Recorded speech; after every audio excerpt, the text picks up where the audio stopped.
Good morning, सुप्रभात, वंदे मातरम विद्यार्थी मित्रों। मैं आनंद सर अपने YouTube channel make account easy with Anand sir में आपका हार्दिक स्वागत करता हूं। दोस्तों, हम लोग स्टेट पार्ट 2 सीख रहे हैं और उसमें सबसे महत्वपूर्ण चैप्टर, बार बार मैं कहता हूं महत्वपूर्ण चैप्टर क्योंकि थोड़ा कठिन भी है और महत्वपूर्ण है और सबसे लेंदी चैप्टर भी है क्योंकि इसमें स्वाध्याय 5 है। 1.1, 1.2 से लेकर 1.5 तक 5 अलग अलग स्वाध्याय हमें सीखना है, जिसमें हमने स्वाध्याय 1.3 तक पूरा कर लिया है, यानी आधे से ज़्यादा हमने पूरा कर लिया है।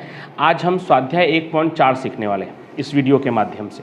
तो आज का जो टॉपिक है वो टॉपिक है शर्ती संभावना। स्वाध्याय 1.4 में जो हमें प्रश्न करने हैं वो मुख्य रूप से शर्ती संभावना इस टॉपिक से रिलेटेड है। इस टॉपिक के बारे में हमें सीखना है और ये एक लास्ट टॉपिक बचा हमारे इस पाठ का। तो सबसे पहले हमें ये जानना होगा कि शर्ती संभावना कहते किसे है। तो मैं यहाँ लिख नहीं रहा हूँ, मौखिक रूप से बोल रहा हूँ। अगर आपको ऐसा लगे तो आप लिख सकते हैं, नहीं तो समझकर याद रख सकते हैं। तो आप लिखिएगा, हेडिंग डाल दीजिएगा, ऐसा हो तो शर्ती संभावना। उसमें भी उसी तरह से कॉमन लाइन लिखना है कि माना कि घटना ए और बी, माना कि घटना ए और बी शांत निदर्शावकाश, माना कि घटना ए और बी शांत निदर्शावकाश U की कोई दो घटना है। शांत निदर्शावकाश U की कोई दो घटना है। यदि घटना A घटने की शर्त पर, यदि घटना A घटने की शर्त पर, यदि घटना A घटने की शर्त पर घटना B घटे, घटना B घटे उसकी संभावना को, घटना B घटे उसकी संभावना को शर्ती संभावना कहेंगे। उसकी संभावना को शर्ती संभावना कहेंगे। एक बार फिर से रिपीट कर रहा हूं, माना कि घटना A और B शांत निदर्शावकाश U की कोई दो घटना है। ये लाइन तो आपको एकदम अच्छी तरह से याद हो गया होगा क्योंकि हमने ये लाइन को हर परिभाषाओं में लिखा है और उसके बाद सिर्फ एक ही लाइन लिखवाया आपको, बहुत बड़ी व्याख्या नहीं है कि घटना A घटने की शर्त पर अगर घटना B घटती है तो उसके घटने की संभावना को ही हम कहते हैं शर्ती संभावना। यानी किसी भी एक घटना के घटने के शर्त पर दूसरी घटना घटती है तो उसे हम शर्ती संभावना कहेंगे। जैसे कि फॉर एग्जाम्पल, आप एग्जामिनेशन हॉल में टाइम पर आएंगे तो ही आप परीक्षा दे पाएंगे। आप एग्जामिनेशन हॉल में टाइम पर आएंगे तो ही आप परीक्षा दे पाएंगे। तो दो चीज़ें हैं, एक आपका एग्जामिनेशन हॉल में टाइम पर आना और एक परीक्षा देना। लेकिन परीक्षा आप कब दे पाएंगे? जब आप टाइम पर आएंगे। तो पहली वाली जो घटना है उस घटना के घटने के शर्त पे ही दूसरी घटना घटने वाली। और भी बहुत सारे एग्जाम्पल है। आपके स्कूल के फीस का एग्जाम्पल ले लीजिए कि आपके, अगर आप प्राइवेट स्कूल में पढ़ रहे हैं तो आपके स्कूल की फीस भरी होगी तो ही आपको हॉल टिकट मिलेगा। तो पहली घटना क्या होगा? फीस भरना, और दूसरी घटना हॉल टिकट मिलना। ऐसे और भी तरह तरह के अलग अलग एग्जाम्पल है कि अगर आपको अच्छा खेलना आता है, अच्छी बैटिंग आती है तो ही आपको टॉप ऑर्डर में बैटिंग करने को मिलेगा। ठीक है, तो अगर पहली घटना घटने की शर्त पर दूसरी घटना घटती है तो उसे हम शर्ती संभावना कहते हैं। जिसका सूत्र है, मुख्य सूत्र जो फुटकर प्रश्नों के लिए होगा, जो वाक्य में सवाल दिए होते हैं, वैसे सवाल के लिए जो सूत्र होगा वो होगा P of B oblique A, या स्लैश भी कितने लोग बोलते हैं, P of B slash A, slash oblique दोनों एक ही वर्ड है, बराबर P of A intersection B बटे में P ऑफ A। अब यही क्यों लिया है हमने? ये इसलिए फुटकर प्रश्नों में काम आएगा आपको, क्योंकि हमेशा फुटकर प्रश्नों में तो हमें अपने मन से ही नाम देना होता है। घटना A, घटना B, A इंटरसेक्शन B, हमें अपने मन से ही देना होता है। तो उस कंडीशन में तो हम हमेशा पहली वाली घटना को क्या नाम देंगे? A, और दूसरी वाली घटना को क्या नाम देंगे? B। नॉर्मली सीधा ही जाएंगे हम। तो सीधा अगर हम जाएंगे तो पहली घटना को हम हमेशा A कहेंगे और दूसरी घटना को हमेशा हम B कहेंगे। जैसे अगर परीक्षा में हम टाइम पर आने को A कहेंगे और परीक्षा देने को B कहेंगे। तो जब हमेशा हम पहली घटना को A कहेंगे तो हमेशा शर्ती संभावना में मुख्य घटना कौन होगा? A। तो जो मेन घटना है, जो प्राथमिक है, जो बेस है, वो हमेशा नीचे आया करेगा कि A घटने की शर्त पर B घटे, तो उसे हमें क्या बोलेंगे? B ऑब्लिक A, बराबर P of A intersection B बटे में P ऑफ A। और ये मैंने एक एग्जांपल के तौर पे लिख दिया कि अगर ऐसा पूछा होगा, जब सवाल में फुटकर प्रश्नों के अलावा के जो सवाल है, शॉर्ट क्वेश्चन है, उसमें A oblique B, C oblique D, M oblique F कुछ भी पूछ सकते हो अपने हिसाब से। तो कहने का मतलब ये कि जो भी पूछा होगा उन दोनों का इंटरसेक्शन ऊपर, और बटे में क्या होगा? तो जो नीचे होगा वो बटे में आएगा, जो नीचे होगा वो बटे में आएगा। ठीक है। और सबसे खास बात कि सवाल में शर्ती संभावना कहीं नहीं लिखा होगा, तो हम कैसे पहचानेंगे कि शर्ती संभावना है? ऐसे नॉर्मली तो मैं क्या कहता हूं कि सवाल में लिखा होगा, लेकिन आज क्या कह रहा हूं कि सवाल में कहीं नहीं लिखा होगा कि वो शर्ती संभावना है। तो हम सवाल को पढ़कर कैसे पहचानेंगे कि वो शर्ती संभावना है? तो उसके लिए भी मैंने उसकी एक खास पहचान यहाँ पे लिख दी है कि सवाल में जो ये इन शब्दों का प्रयोग होगा तो आप पहचान जाओगे कि वो शर्ती संभावना है। और मैंने ऐसा इस पाठ में कई बार किया है। योग घटना में भी मैंने आपको पहचान बताया था कि या, अथवा, कम से कम एक। उसी तरह से इस शर्ती संभावना से जुड़े हुए जो प्रश्न हैं उसमें यदि, फिर डैश डैश डैश, तो सही में डैश डैश डैश नहीं होगा, मतलब कुछ वाक्य लिखा होगा, फिर हो, कॉमा, तो, और फिर डैश डैश डैश, फिर दूसरी घटना होगी, मतलब कुछ फिर से वाक्य लिखा होगा। कॉमा नहीं भी रहेगा चलेगा, यदि हो तो, खास करके ये हो तो जरूर रहेगा। जैसे कि दो बालक वाले परिवार को चुना जाए, अगर प्रथम बालक लड़की हो तो दोनों बालक लड़की हो। दो बालक वाले परिवार को चुना जाए तो प्रथम बालक लड़की हो तो दोनों बालक लड़की हो, तो प्रथम बालक लड़की हो वो पहली घटना हो जाएगी, और दोनों बालक लड़की हो दूसरी घटना हो जाएगी। और उस शर्त पे घटे तो उसे हम शर्ती संभावना P ऑफ B/A कहेंगे। ऐसे बहुत सारे सवाल है, वो हम करेंगे तो हमें ज़्यादा ख्याल आएगा। दूसरा कि इसी टॉपिक में एक टॉपिक और जुड़ा हुआ है, निरपेक्ष घटना। आपको लग रहा होगा निरपेक्ष घटना हमने सुना है, पढ़ा है, नहीं। अभी तक हम क्या सीख रहे थे? निवारक घटना और निशेष घटना, परस्पर निवारक और परस्पर निशेष। ये तीसरा है। यदि घटना A और B निरपेक्ष घटना हो, परस्पर निरपेक्ष घटना है, निरपेक्ष घटना हो, तब उस कंडीशन में अगर सवाल में लिखा है कि वो निरपेक्ष घटना है तो उस कंडीशन में P of A intersection B बराबर P of A into P of B। अगर आपको A इंटरसेक्शन B नहीं दिया हुआ है तो A और B का गुना करके आप A इंटरसेक्शन B निकाल सकते हैं। कब? जब वो निरपेक्ष घटना होगा तब। निवारक होता था तब क्या होता था? तब तो A इंटरसेक्शन B बराबर 5 हुआ करता था, और निरपेक्ष होगा तो दोनों का हम गुना कर लेंगे। अब निरपेक्ष घटना है क्या, तो उसका भी अगर आप अर्थ लिखना चाहे तो मैं दोहरा रहा हूँ, बोल रहा हूँ, तो आप वो भी लिख लीजिए, निरपेक्ष घटना। फिर से वो कॉमन लाइन आपको लिख लेना है कि माना कि, निरपेक्ष घटना के अंदर लिखिए, माना कि घटना A और B, माना कि घटना A और B शांत निदर्शावकाश U की कोई दो घटना है। माना कि घटना A और B शांत निदर्शावकाश U की कोई दो घटना है। शांत निदर्शावकाश U की कोई दो घटना है। यदि घटना A का घटना, यदि घटना A के घटने या न घटने, यदि घटना A के घटने या न घटने, घटने या न घटने पर, घटना A का घटने या न घटने पर घटना B, घटना A के घटने या न घटने पर घटना B आधारित न हो, आधारित न हो, आधारित न हो, अर्थात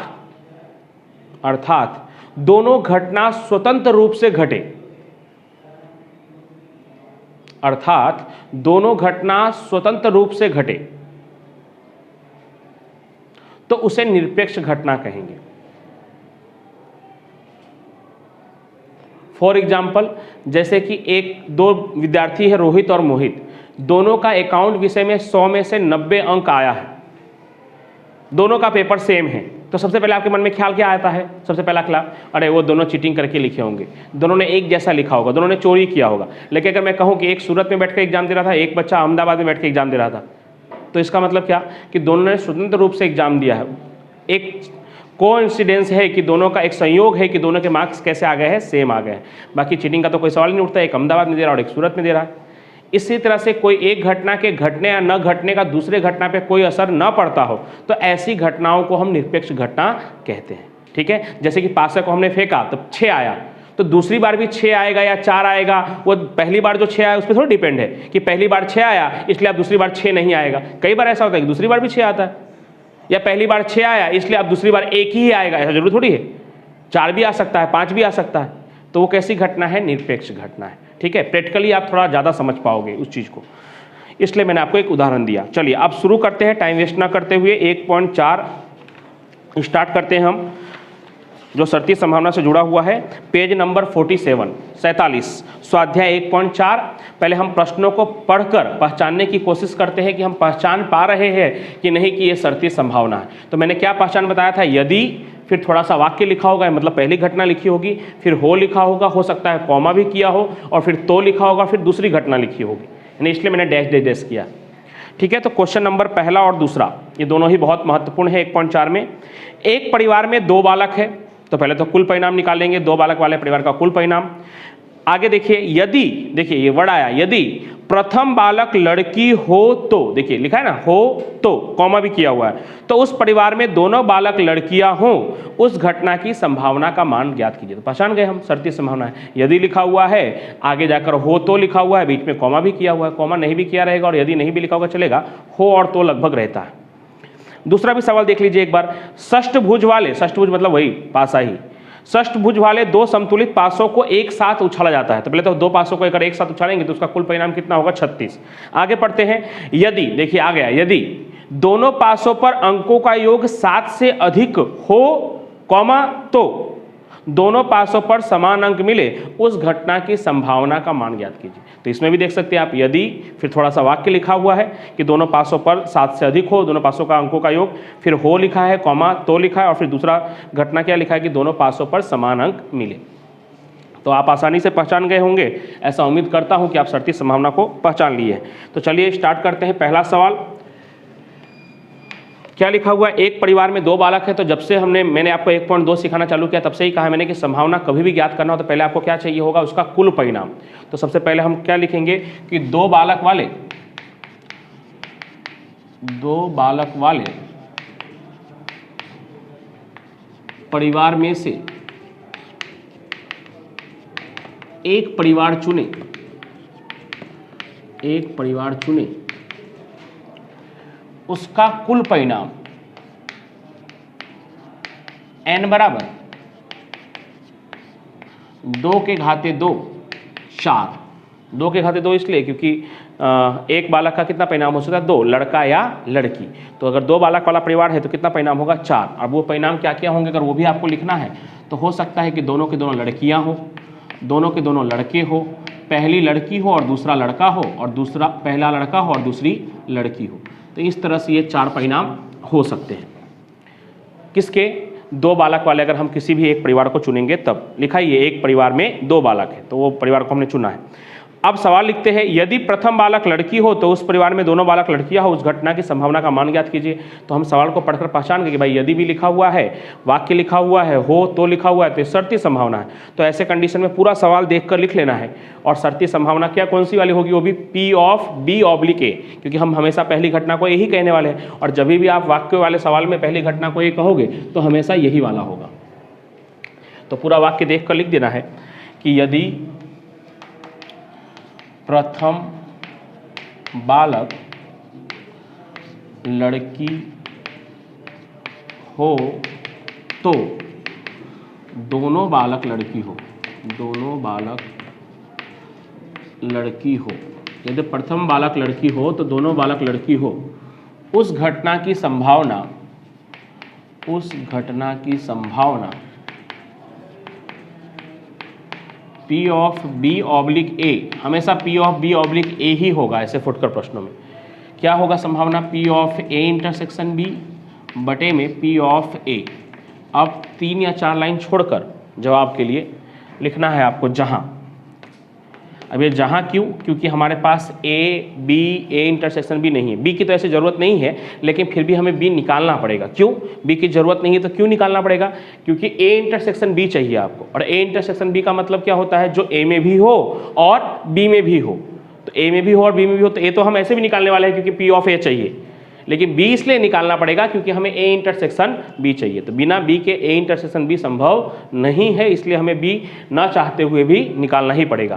तो A किसे कहेंगे, तो प्रथम बालक लड़की हो उसे A कहेंगे, दोनों बालक लड़की हो उसे हम B कहेंगे, और दोनों शर्तों का पालन हो, शर्त A और शर्त B दोनों शर्तों का पालन हो उसे हम A इंटरसेक्शन B कहेंगे। तो चलिए शुरू करते हैं। प्रथम बालक लड़की हो, प्रथम बालक लड़की हो उसे घटना A कहे तो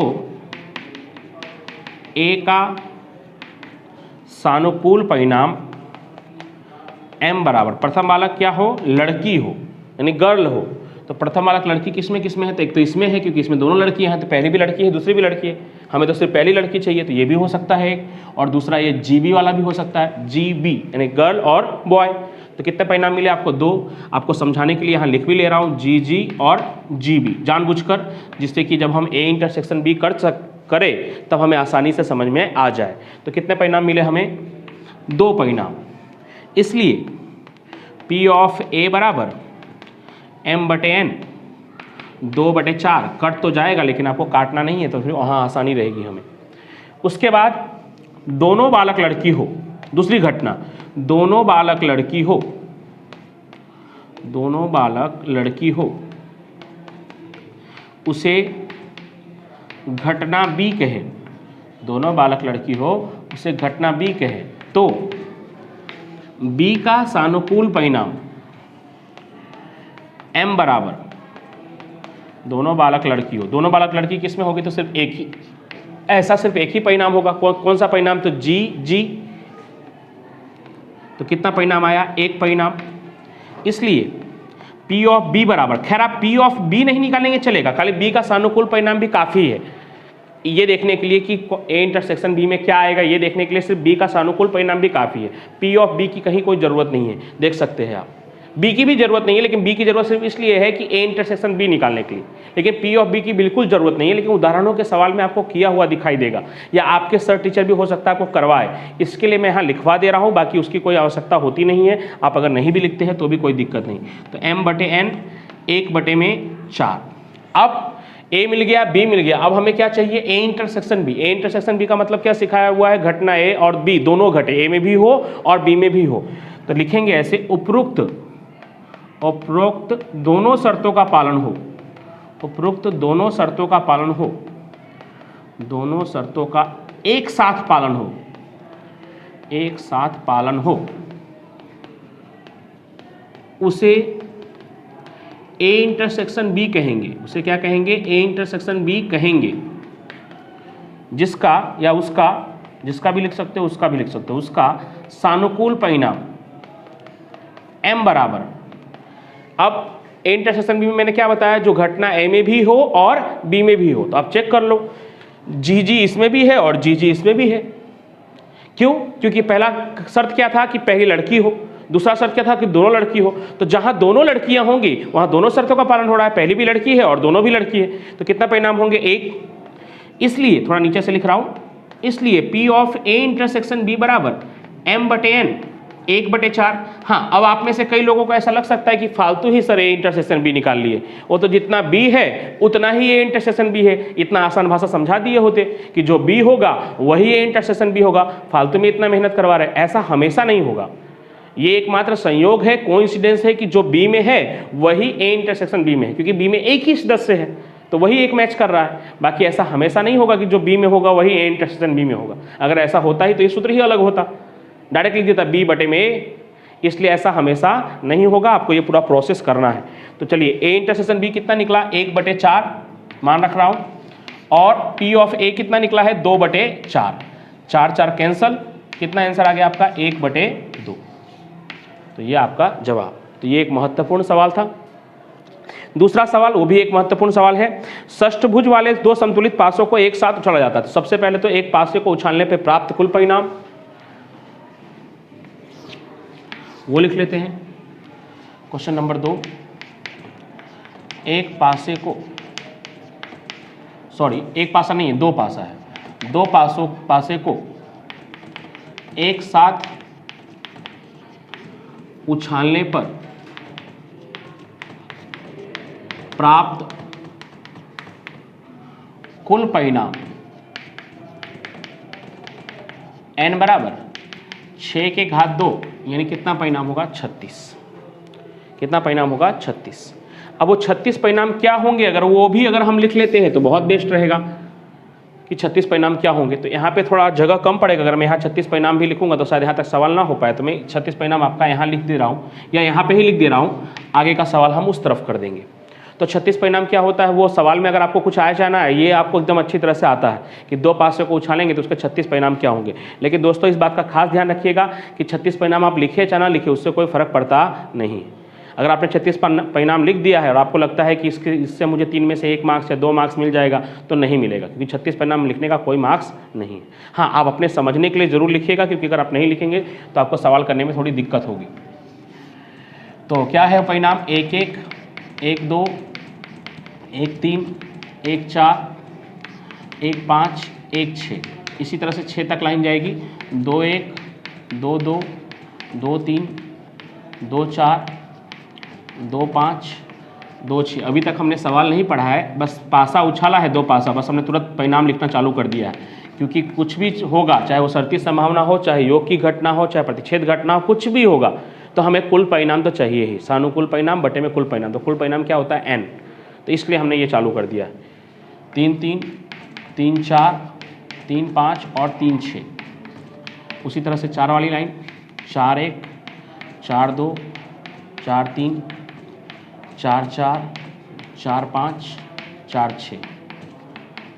5 वाली लाइन, 5 1 5 2 5 3 5 4 5 5 5 6। और सबसे आखिरी 6 वाली लाइन, 6 1 6 2 6 3 6 4 6 5 6 6। ये हो गया 36 परिणाम, ये तो सबको लगभग पता है। फिर अब हम सवाल को कैसे पहचानेंगे? तो सवाल को अच्छे से पढ़ते हैं ध्यान से। यदि दोनों पासों पर अंकों का योग 7 से अधिक हो, तो यदि आया दोनों पासों पर अंकों का योग 7 से अधिक हो, तो हो भी आया है, तो भी आया, बीच में कॉमा भी है। दोनों पासों पर समान अंक मिले, उस घटना की संभावना का मान ज्ञात करो। हाँ, उसी की जगह ऐसा लिखा होता कि दोनों पासों पर अंकों का योग 7 से अधिक हो, या तो की जगह सिर्फ या कर दिया होता, या समान अंक मिले, तो बस ये तुरंत शर्ती संभावना से बदलकर योग का घटना बन जाता, योग का नियम लगता। फिर सिर्फ थोड़े से शब्द के लिए अगर तो की जगह हो लिखा भी होता चलता, तो की जगह सिर्फ या लिख दिया होता, या ऐसा लिख दिया होता कि कम से कम एक पासे दोनों पासों पर आए अंकों का योग 7 से अधिक हो, ऐसा भी लिखा होता तो भी ठीक है। लेकिन अभी क्या लिखा हुआ है? हो और तो लिखा हुआ है, तो शर्ती संभावना है। तो पहले हमें क्या करना है? पूरा सवाल देखकर लिख देना है कि दोनों पासों पर, यदि दोनों पासों पर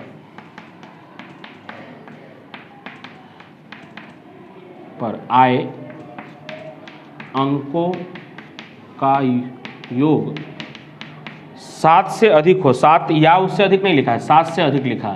7 से अधिक में क्या क्या आ सकता है? 8 9 10 11 12, बस 12 तक ही, क्योंकि कुल योग अधिक से अधिक मैक्सिमम कितना हो सकता है? 6 और 6 12। अगर 2 पासा उछालेंगे तो उसका महत्तम योग कितना हो सकता है? 12। 12 से ज़्यादा नहीं हो सकता। अधिक से अधिक क्या आएगा? तो दोनों पासों पे 6 और 6 आ सकता है, उससे ज़्यादा तो आएगा नहीं। 7 से अधिक हो तो दोनों पासों पर समान अंक मिले, उस घटना की संभावना P of B oblique A, क्योंकि हम हमेशा पहली वाली घटना को A बोलने वाले हैं, तो इसका सूत्र होगा P of A intersection B बटे में P ऑफ A। चलिए 2 से 3 लाइन छोड़कर या 4 लाइन छोड़कर हम लिखेंगे। अब इसमें A किसे कहेंगे और B किसे कहेंगे तो आप समझ ही चुके हैं। पहली वाली घटना को हम ये कहेंगे, पहली वाली घटना क्या है कि दोनों पासों पर आए अंकों का योग 7 से अधिक हो, उसे हम क्या कहेंगे? A कहेंगे। B किसे कहेंगे? दोनों पासों पर समान अंक मिलेगा, उसे हम क्या कहेंगे? B कहेंगे। और दोनों शर्तों का पालन हो, मतलब 7 से ज़्यादा भी हो और दोनों पासों पर समान अंक भी हो, उसे हम क्या कहेंगे? A इंटरसेक्शन B कहेंगे। तो चलिए बारी बारी से करते हैं। दोनों पासों पर आए अंकों का योग 7 से अधिक हो,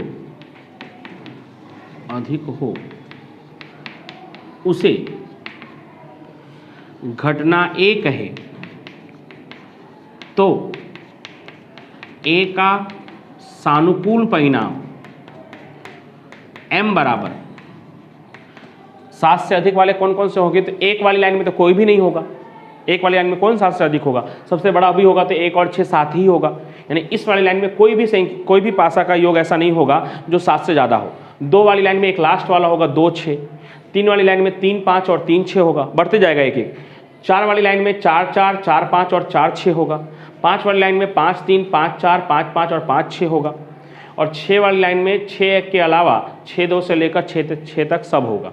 तो कितनी संख्या हुई, तो हम यहाँ से काउंट कर लेते हैं। इसमें कुछ भी नहीं, इसमें 1, तो 1 2 3 4 5 6 7 8 9 10 11 12 13 14 15 संख्या ऐसी 15 बार ऐसा होगा 36 में से जब 500 पर आए हुए अंकों का योग 7 से क्या होगा, ज़्यादा होगा। कौन कौन से 15, तो लगभग आपने याद कर लिया होगा।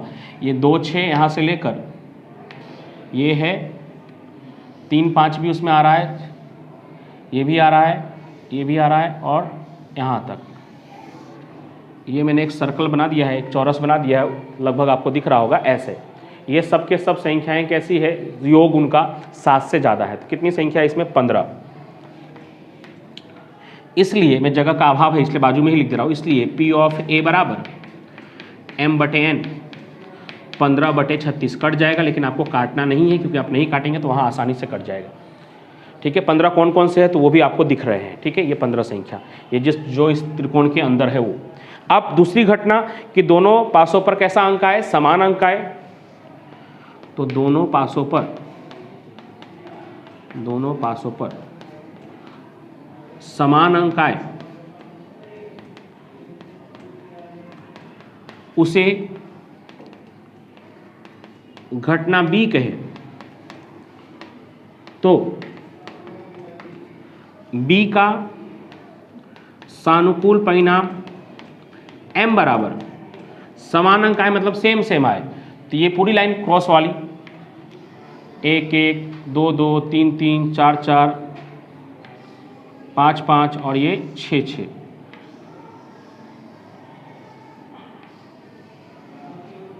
वो त्रिकोण वाली लाइन है वो पूरा 1 1 2 2 3 3 4 4 5 5 6 6। 6 बार ऐसा होगा कि दोनों पासों पर आया हुआ अंक कैसा होगा, समान होगा। कितनी बार, 6 बार। वो 6 भी आपको दिख रहा होगा। इसलिए P ऑफ B, जिसकी जरूरत नहीं है लेकिन फिर भी हम लिख दे रहे हैं, m/n 6/36। अब क्या बाकी रहा, तो A इंटरसेक्शन B। तो A इंटरसेक्शन B में हम क्या लिखते हैं कि घटना A और B दोनों एक साथ घटे। घटना A और B दोनों एक साथ घटे। आप इसको 2-3 तरीके से लिख सकते हैं। उपरोक्त शर्त, दोनों शर्तों का पालन हो, घटना A और B एक साथ घटे, ऐसे आप दोनों प्रकार से उसको लिख सकते हैं। तो घटना A और B दोनों एक साथ घटे, उसे A इंटरसेक्शन B कहेंगे जिसका सानुकूल परिणाम M बराबर। अब घटना A और B दोनों एक साथ घटे, या तो आप ऐसा भी समझ सकते हो जो A में भी हो और B में भी हो, मतलब जिसका योग 7 से ज़्यादा भी हो और दोनों पर समान भी हो। तो आप इसी को ध्यान से देख लीजिए। तो ये जहाँ पे मैच कर रहा होगा, यहाँ से देखिए, ये तीनों जो है इस त्रिकोण में भी दिखाई दे रहे हैं, मतलब 4 4 5 5 और 6 6, तीनों पे समान भी अंक है और तीनों का जो योग है वो 7 से ज़्यादा भी है। तो कितनी बार ऐसा होगा, तो 3 बार ऐसा होगा कि उनका योग 7 से ज़्यादा भी होगा और 3 बार ऐसा होगा कि वो दोनों पे अंक कैसा आया होगा, समान आया होगा। तो कितना परिणाम आएगा, 3। इसलिए P of A intersection B बराबर कौन से 3 आए होंगे, तो वो भी मैंने आपको बता दिया, 4 4 5 5 और 6 6। आप चेक भी कर सकते हो, 4 4 8 5 5 10 और 6 6 12, 7 से ज़्यादा भी है और तीनों पे समान भी है। तो 3 3/36। मैंने पहले भी कहा था कि जो B में होगा वही A इंटरसेक्शन B में हो, ऐसा जरूरी नहीं हो। देखो यहाँ पे B में कितने परिणाम थे, 6 परिणाम, A में कितने परिणाम थे, 15 परिणाम, लेकिन A इंटरसेक्शन B में सिर्फ कितने परिणाम आए, 3। कौन कौन से 3, 4 4 5 5 और 6 6। अब यहाँ मान रख देते हैं। तो A इंटरसेक्शन B है 3/36 और P ऑफ A है 15/36। 36 36 कट जाएगा तो आपका आंसर आएगा 3/15 और छोटा करोगे तो 3 1 कम 3, 3 5 15, 1/5। थोड़ा सा छोटा लिखा है लेकिन आपको दिख रहा होगा, 3/15 बराबर 1/5। आज का वीडियो काफ़ी बड़ा हो गया है दोस्तों, लगभग 29 से 30 मिनट का वीडियो हो गया सिर्फ 2 ही सवाल में। लेकिन आज हमने शर्ती संभावना जैसा एक महत्वपूर्ण टॉपिक सीखा है, उसको समझना थोड़ा ज़रूरी था, इसके लिए वीडियो थोड़ा बड़ा हुआ है, उसको ध्यान से देखिएगा तो आपको शर्ती संभावना पूरा आ जाएगा। एक तरह से हमने आज अपने संभावना चैप्टर के लगभग सभी टॉपिक कवर कर लिए हैं, पूरा कर लिया है। चलिए अगले वीडियो में हम 1.4 के बाकी बचे हुए सवालों को करेंगे, या हो सकता है तो शॉर्ट क्वेश्चन, क्योंकि अब हम सभी प्रकार के सूत्र को सीख चुके हैं, तो शॉर्ट क्वेश्चन करेंगे। तब तक के लिए थैंक यू सो मच।